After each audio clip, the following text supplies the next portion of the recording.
Hello and welcome to this Christmas special. Today we're going to be talking about something that has dominated Christmas for the past couple of years. Star Wars, specifically Star Wars Battlefront 2, a very controversial game apparently.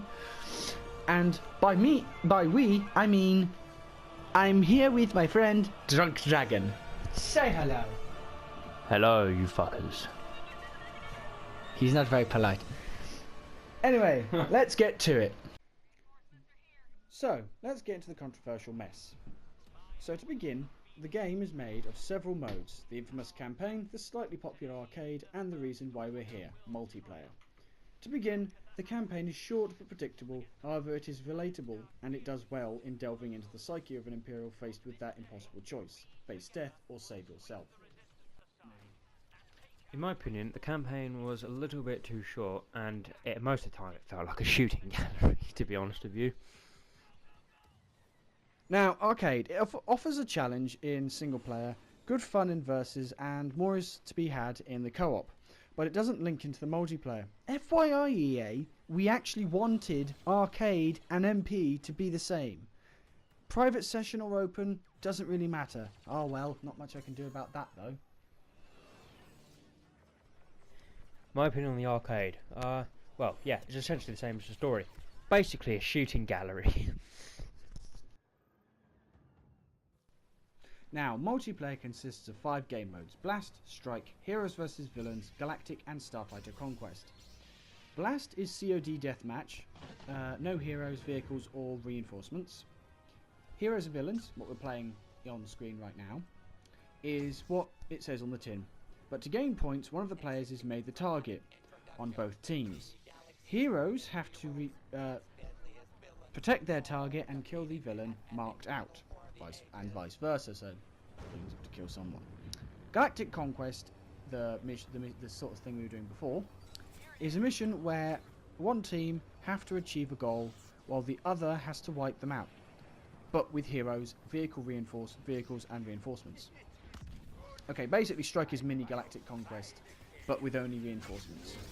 And finally, Starfighter Conquest is Galactic Conquest but in space, and you can select hero ships. Now, of course... Okay, now that's out of the way, we get to the soldiers. The good bit, really. First, you have the Assault, Heavy, Officer, and Specialist. Basically, you have a cannon fodder, attack with average health, the tank, slow but high health, the support, high healer and a debuff manager, and finally, you have the Assassin, high damage, no health. So, glass cannon. Finally, of course, you get onto the reinforcements. You have the Enforcer or the Jump Trooper. Simply put, the Jump Trooper uses a jetpack to move more quickly around the battlefield, but the Enforcer is just as simple. They have a lot of health, a devastating set of equipment, each one has a supercharged grenade, an overload ability, and a random ability. So, for example, for the Death Trooper, he has a heal. Of course, you have the heroes. No real need to go into them. They have different sets of abilities, and either equipped with a lightsaber or gun. I've been asked to give my opinion on the characters. The only character I like is the Specialist, because I'm a sniping son of a bitch, and yeah, Richworth doesn't like people like that. You fucker! Finally, the progression system. How did I put it, Dragon? It's absolutely shite. Okay, get this. Complete a battle, you are awarded credits and EXP. This allows you to level up your profile level. That's the good bit. But to level up your reinforcements, heroes, ships, troopers, you need to get them loot crates. Buy a loot crate. To buy a loot crate, you need star cards. Well, you get star cards. The more star cards a character has, the higher the level. And that's where the microtransactions came in and everyone got all arsey. However, your spare parts, you can create a specific star card that you want. But this hardly helps. Right, I've already been asked once to give my opinion on the progression system. I'm going to say it again. It's shit. Period. Okay, time to do the conclusion. First off, we're going to do visuals, then gameplay, and then excitement. That's just how we do things.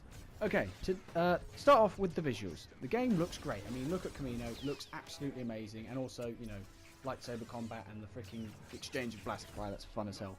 That's one of my favourite things to see. So, me and Drunk Dragon have combined efforts to decide on what we're going to give this, and we're going to give it a 10 out of 10. Now on to the gameplay, because I've been forced to do this part. The controls are easy enough to pick up, but it takes some time to learn how to play each character. And by that, I mean you play the characters, get murdered numerous times, then you learn what the fuck you did wrong. Did I also mention that the progression system's completely fucked? 7 out of 10 for gameplay. Damn right I'm telling you to do it again. And finally, the excitement. This game is great for a good rush. The multiplayer can be hectic. You laugh if you lose and cheer if you win. Hell, it's a good first-person game in the Star Wars universe. What's not to like, really? Except for the progression system, which is, of course, shit. Anyway, we're going to give this game a 25 out of 30. And, well, me and Dragon want to play some, you know, something more. Yes, that's right, I'm playing a PS2 era Star Wars game. Why? To illustrate a point. This feels like a Star Wars game with the characters, the pace, the action, the characters, the world. It feels like Star Wars, whereas Battlefront, however, feels like a Battlefield game in a Star Wars skin.